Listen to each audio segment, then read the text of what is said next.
Loving yourself is the foundation of every healthy connection because the way you see and treat yourself sets the standard for how others will treat you. When you embrace your own worth and nurture your own heart, you no longer approach relationships from a place of desperation or neediness, but from a place of wholeness and confidence. You stop seeking constant validation from others to fill the empty spaces within you, because you have already given yourself permission to belong to yourself first. Loving yourself means you are able to recognize your strengths, honor your weaknesses, and accept the full humanity of who you are without shame or apology. And when you live from that grounded space, you naturally build healthier boundaries that protect your peace and invite respect. It allows you to pour into others without emptying yourself, to love deeply without losing your identity, and to connect authentically without hiding behind masks or pretending to be someone you're not. Because self-love creates a steady anchor that keeps you from drifting in relationships defined by insecurity, imbalance, or fear. Holding on to what hurts is not love. It's fear, because when we cling to relationships, memories, or people who continually wound us, it is not our heart speaking, but our fear of being alone, our fear of starting over, our fear of facing the unknown. We convince ourselves that endurance is proof of loyalty, that suffering is a sign of love, but in truth it is the ache of fear that keeps our hands tied to what breaks us. Fear whispers that without them we are nothing, that without this connection we will never find love again, that letting go means losing a piece of ourselves we will never recover, and so we tolerate the pain, we justify the disrespect, and we silence the voice inside us that is begging for peace. Love does not demand that we shrink, that we bleed, that we sacrifice our worth on the altar of someone else's comfort. But fear convinces us that settling is safer than stepping into freedom, and so we stay entangled in cycles that steal our joy, mistaking attachment for devotion, when in reality, it is only the weight of fear pressing us down and convincing us that we are too fragile to rise. Letting go does not mean you failed. It means you chose yourself, because walking away from something that no longer nourishes your spirit is not a sign of weakness, but a declaration that your well-being matters more than holding together pieces that we're already breaking. We are conditioned to believe that endurance is the ultimate measure of strength, that staying no matter how heavy the burden is the proof of loyalty. Yet the truth is that real courage often looks like unclenching your hands, releasing what you once prayed for, and trusting that your worth is not tied to what or who you manage to hold onto. Choosing yourself means recognizing that your peace, your dignity, and your happiness are not negotiable, and that sometimes the most loving act you can do for yourself, and even for the other person, is to accept that the chapter has served its purpose. Letting go honors the lessons, the memories, and even the love that once existed, while also honoring the fact that your growth requires space, freedom, and the courage to stand on your own without clinging to what is familiar, but no longer aligned with who you are becoming. Love should never cost you your peace, because the essence of love is to create safety, belonging, and freedom, not to weigh you down with constant anxiety, doubt, or exhaustion. When love begins to feel like a battlefield where you are always defending your worth, explaining your needs, or sacrificing your inner calm just to keep the connection alive, it is no longer love, but a bargain that robs you of your wholeness. Peace is the soil where true intimacy grows, because only when your heart is steady can you open yourself fully and trust deeply. And when that peace is continually disrupted, you begin to live in survival mode rather than in the fullness of connection. Real love will not ask you to abandon yourself, silence your truth, or carry the burden of someone else's unhealed wounds at the expense of your own well-being. Because love without peace is not love. It is attachment tangled in fear, and it erodes the very foundation of who you are meant to be. Bravest thing you can do is walk away from what no longer honors you, because it takes immense courage to release something your heart once held close and to trust that choosing yourself is not an act of selfishness, but an act of survival. Walking away means facing the discomfort of the unknown, stepping into the silence that follows, and daring to believe that your worth is not tied to being tolerated, but to being cherished. It requires you to confront the fear of being misunderstood, judged, or even labeled as ungrateful, while holding onto the quiet truth that no relationship, no matter how much history it carries, should demand the sacrifice of your dignity or your wholeness. To walk away is to say, I will not shrink to fit into a space that was never meant to hold the fullness of who I am. And it is to honor the lessons learned without chaining yourself to a cycle that drains the very life out of you. Because bravery is not staying in what breaks you, but in taking that first trembling step toward freedom, healing, and the possibility of something greater than what you are leaving. Behind grief is not proof you made the wrong choice. It's proof you cared deeply, because the ache in your chest, the tears that come without warning, and the emptiness that lingers after letting go are not signs of failure, but reminders of how fully you showed up with your heart. When we grieve, it is evidence that we allowed ourselves to love without holding back, that we invested our energy, our time, and our vulnerability into something that mattered to us, and that willingness to risk pain for the sake of connection is the very essence of being human. Grief honors the love that was given, the memories that were built, and the dreams that were once shared, and it tells the story of your capacity to care with authenticity rather than detachment. Too often, we confuse grief with regret, assuming that if it hurts, it must have been the wrong path. But in truth, the presence of grief shows the depth of our humanity, because numbness means we never cared, while grief means we were brave enough to allow ourselves to feel, to invest, and to experience life in its fullness, even if it meant our heart would eventually have to break open to heal. Staying small to keep someone else comfortable is self-abandonment, because every time you silence your truth, dim your light, or shrink your dreams so that another person will not feel threatened, you are sending yourself the message that who you really are is not enough or is too much.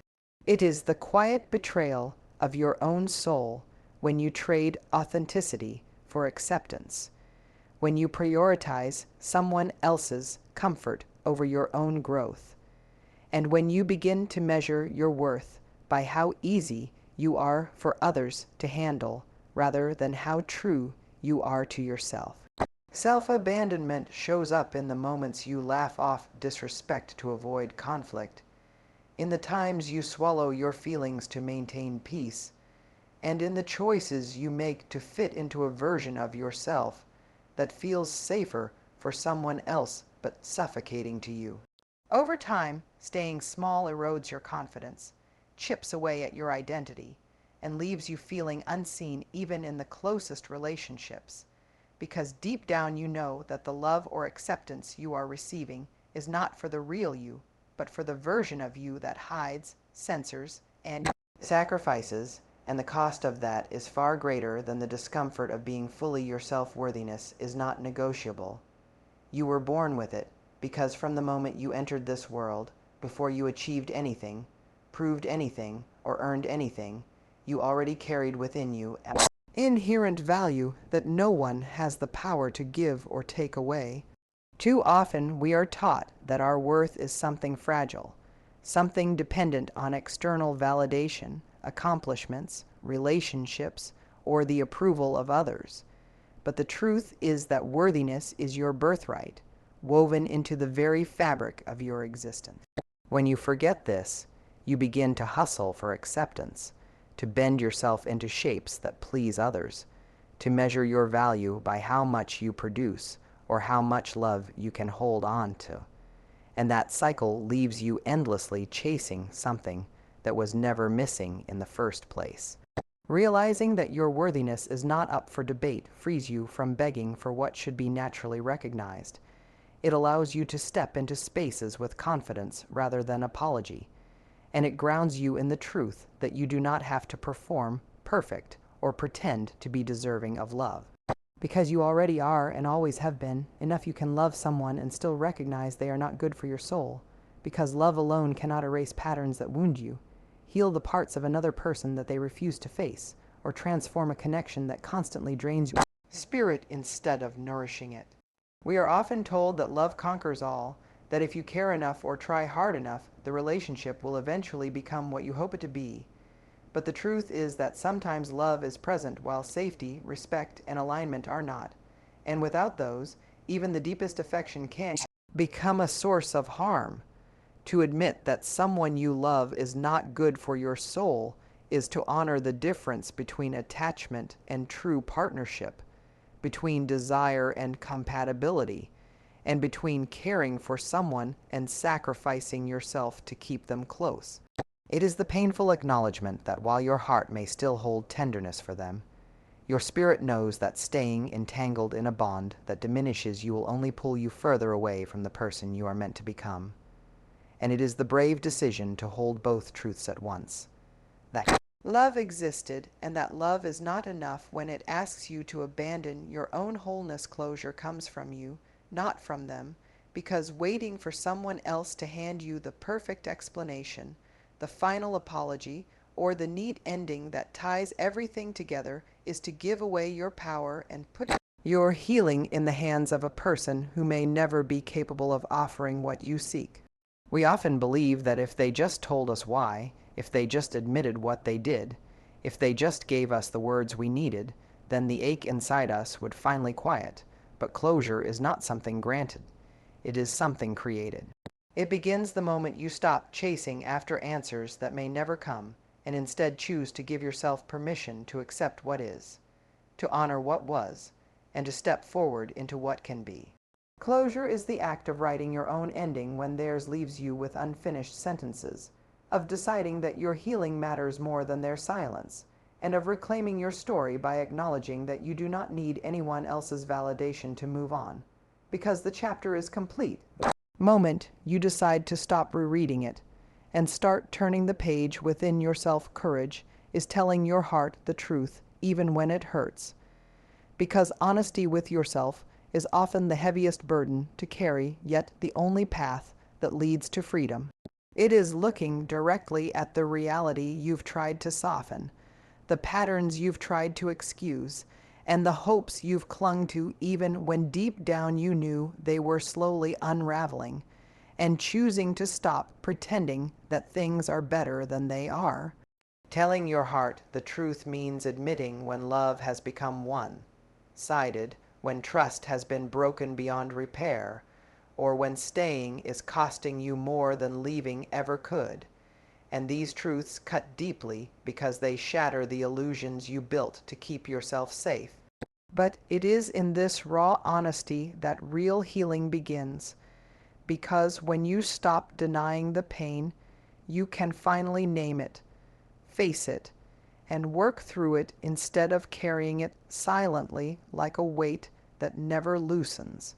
Courage is found in the quiet moments when you whisper to yourself what you already know but have been afraid to acknowledge, in the stillness when you choose authenticity over denial, and in the willingness to face temporary heartbreak so that you do not live a lifetime of self-betrayal. Healing begins the moment you decide to stop begging for what should be freely given, because love, respect, kindness, and honesty are not prizes to be earned through suffering, but the very foundation of any real connection. When you find yourself pleading for the bare minimum, waiting for crumbs of attention, or twisting yourself into knots just to prove that you are worthy, you are caught in a cycle that diminishes your spirit and convinces you that the things you deserve most must be fought for as if they are luxuries. The turning point comes when you recognize that the act of begging is a signal that something is broken, not within you, but within the relationship itself.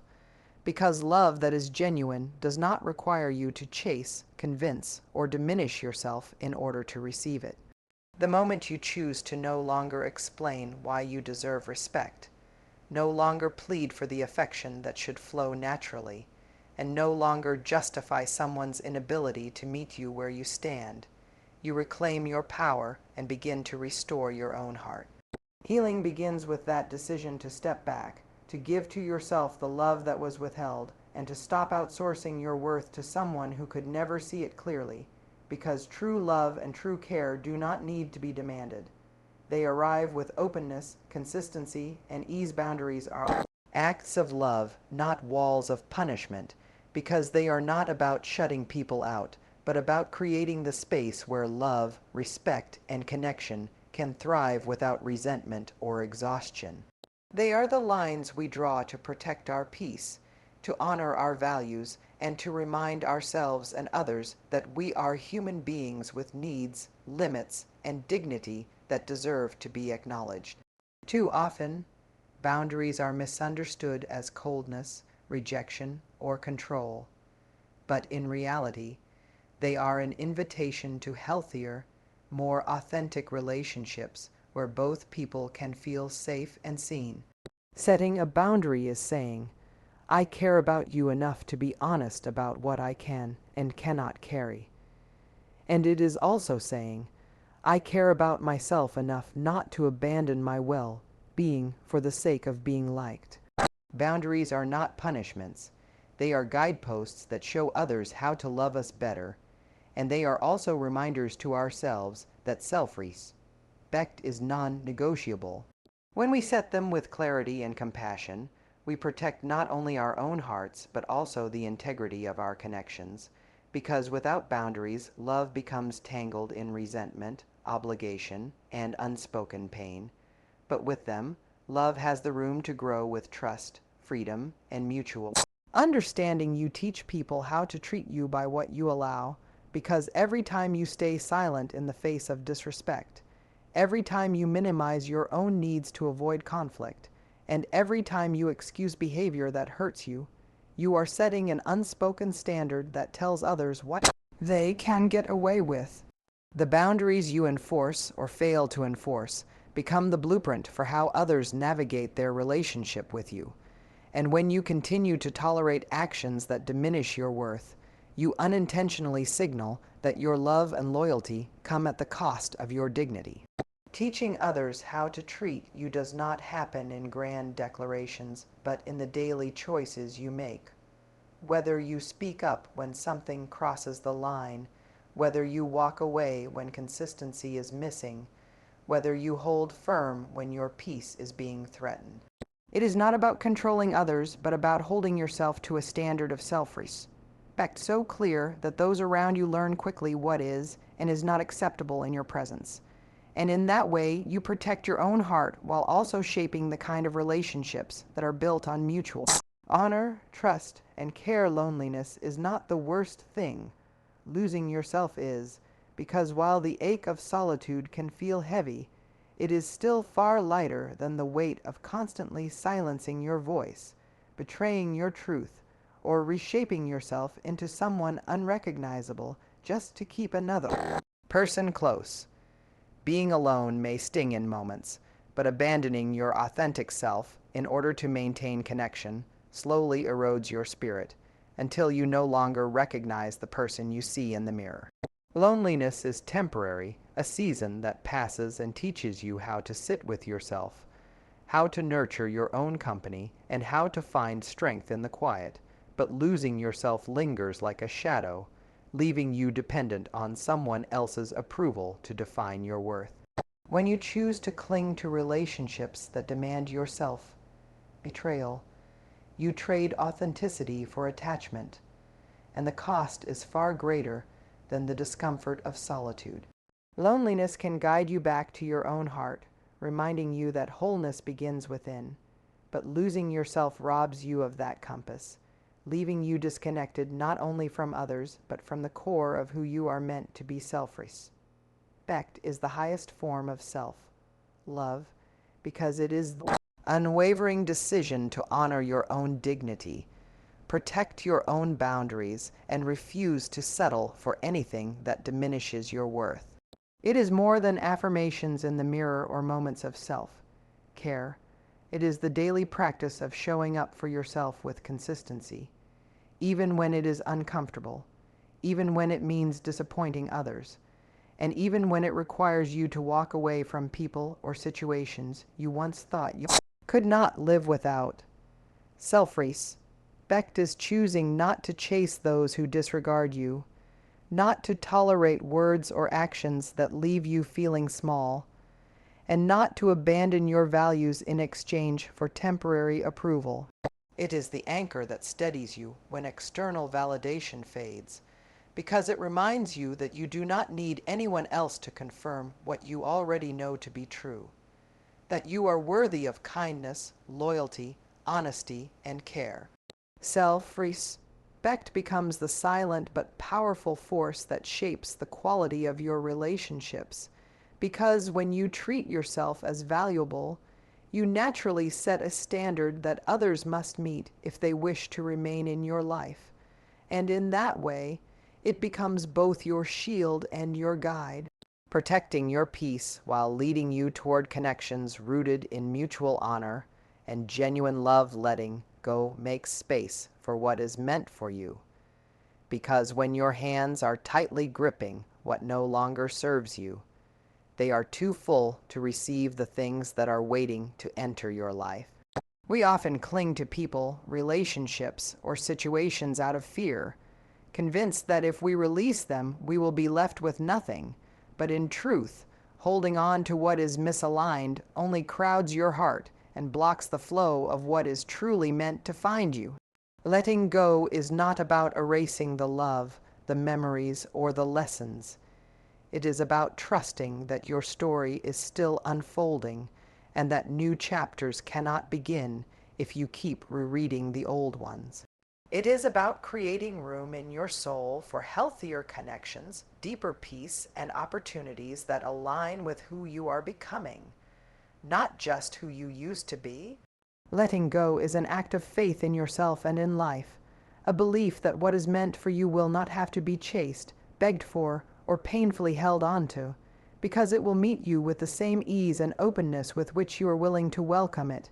And in that release, you open the door for abundance, healing, and love that can only enter when you are no longer weighed down by what was never truly yours to keep. Love that requires you to sacrifice your dignity is not love, because the very essence of love is to lift you higher, to create a space where you feel seen, valued, and respected, not one where you are forced to shrink, compromise your integrity, or silence your truth in order to be accepted. When affection comes at the cost of your self-worth, it stops being love and becomes control, dependency, or fear disguised as connection, trapping you in a cycle where you confuse endurance with devotion and suffering with loyalty. Real love will never demand that you abandon your principles, tolerate disrespect, or surrender the parts of yourself that make you whole, because genuine connection thrives on mutual honor, not submission. To give up your dignity in the name of love is to abandon the very core of who you are, and once that is gone, what remains is not intimacy, but a shadow of it, leaving you emptier the longer you stay. Love should be the place where your dignity is safe, where your worth is upheld without question, and where you are free to be fully yourself without fear of rejection or belittlement. Because anything that strips you of that is not love, but a distortion that drains rather than nourishes your soul. The right people will meet you in your wholeness, not demand your brokenness, because real connection is not built on how much of yourself you are willing to sacrifice to be loved, but on how freely you can show up as your authentic self without fear of being too much or not enough. The people who truly belong in your life will not ask you to shrink so they can feel bigger, will not exploit your wounds so they can feel needed, and will not feed on your insecurities to keep you tethered to them. They will celebrate your strength, respect your boundaries, and walk beside you as equals. When someone demands your brokenness, it is often because they are not ready to face their own healing, and so they cling to the parts of you that are vulnerable in order to avoid the work they must do for themselves. But the right people will see your scars and honor them without asking you to stay stuck in them. They will recognize your growth and encourage it instead of resenting it, and they will hold space for your light without being intimidated by it. Wholeness is not about perfection, but about integration, about embracing all of who you are, and those who are truly aligned with you will meet you in that place with open hands and open hearts, never demanding that you fracture yourself just to keep their love close. Choosing yourself is not selfish, it is sacred, because it is the act of honoring the life you've been given, the body that carries you, and the soul that longs to be fully expressed without constantly being sacrificed for the comfort or approval of others. From a young age, many of us are conditioned to believe that selflessness means erasing ourselves, that love requires endless giving even when it empties us, and that worthiness is measured by how much of ourselves we are willing to give away.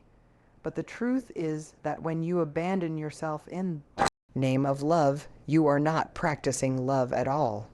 You are practicing neglect. Choosing yourself means saying yes to your own needs, your own healing, your own dreams, and your own voice, even when others call it selfish. Because only by standing in your own wholeness can you create relationships and connections that are genuine instead of built on resentment or silence. It is sacred because it affirms that your existence has value, that your heart has meaning, and that your well-being is not an afterthought but a priority. And when you choose yourself, you give permission to others to do the same, creating a ripple effect of authenticity and freedom that stretches far beyond you in the end. Loving yourself enough to let go is not about loss. It is about liberation. It is about reclaiming your worth, honoring your boundaries, and trusting that peace, respect, and dignity are not luxuries but essentials in every connection. Letting go is not a sign of weakness, but of courage, because it means you are choosing to no longer abandon yourself in order to be loved by someone else. It is a declaration that your heart deserves safety, your soul deserves freedom, and your life deserves relationships that honor the fullness of who you are. And when you choose yourself in this way, you don't just walk away from what hurts. You walk toward what heals, toward what nourishes, and toward the kind of love that will never ask you to sacrifice who you are in order to keep it.